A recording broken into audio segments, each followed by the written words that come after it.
നമ്മളന്നാ കല്യാണക്കാര് പറഞ്ഞില്ലേ ആ ആ ചെക്കനായിട്ട് വന്നിട്ടുണ്ട്. അതെ. എന്താ ചെക്കൻ എന്താ പണി? ചെക്കന് മീൻ കച്ചവടം. അതൊന്നും ശരിയാവില്ല, ഇയാള് പറഞ്ഞാൽ. അതല്ലേ ദുബായിലാണ് കച്ചവടം. അതെ. എന്നാ വരാൻ പറ, ഞാൻ വിളിക്കാം. വിളിക്കൂ. വരും വരും വരും വരും വരും. ഇതിലിപ്പോ ആരാ ചെക്കൻ? രണ്ടും ചെക്കന്മാരനെ. കല്യാണ ചെക്കൻ ആരാന്ന്? കല്യാണ ചെക്കൻ പറയാണ്ടോ?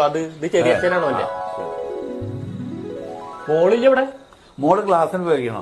അപ്പൊ വരാറായി, ഞാൻ പോയി കൂട്ടിട്ട് വരാം. മോനെ അവർക്ക് എന്തെങ്കിലും കഴിക്കാൻ കൊടുക്ക. ഹലോ, ഇതേതാ അവതാരം?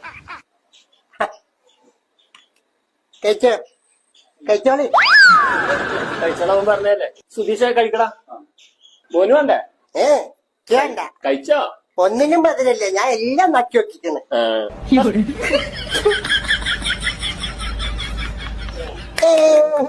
ചെക്കൻ തറവാട്ടിൽ ചീത്തപ്പേരുണ്ടാക്കി. എന്താ മോനെ പറയണ്? നാളെ ഒരു ദിവസം ചേച്ചി ഛർദിച്ചപ്പോഴും അച്ഛൻ അങ്ങനെ തന്നെ പറഞ്ഞു. അങ്ങനൊന്നും പറയാൻ പാടില്ല മോനെ. ആ ഏട്ടന്റെ ചേച്ചിനെ കൊണ്ടുപോകാൻ വന്നതാണേ. നല്ല അടി കിട്ടു ഈ ഏട്ടന്. നാളെ ഒരു ദിവസം വേറൊരു ഏട്ടൻ എന്റെ ചേച്ചിനെ കൊണ്ടുപോയപ്പോ തെങ്ങുമ്പോ കെട്ടിട്ടടിച്ചിട്ടുണ്ട് അച്ഛൻ. നല്ല അടി കിട്ടും. നിങ്ങളേ അത് വരിട്ടാ, പുറത്തുനിന്ന് കാണാൻ നമുക്ക് പോവാനാ.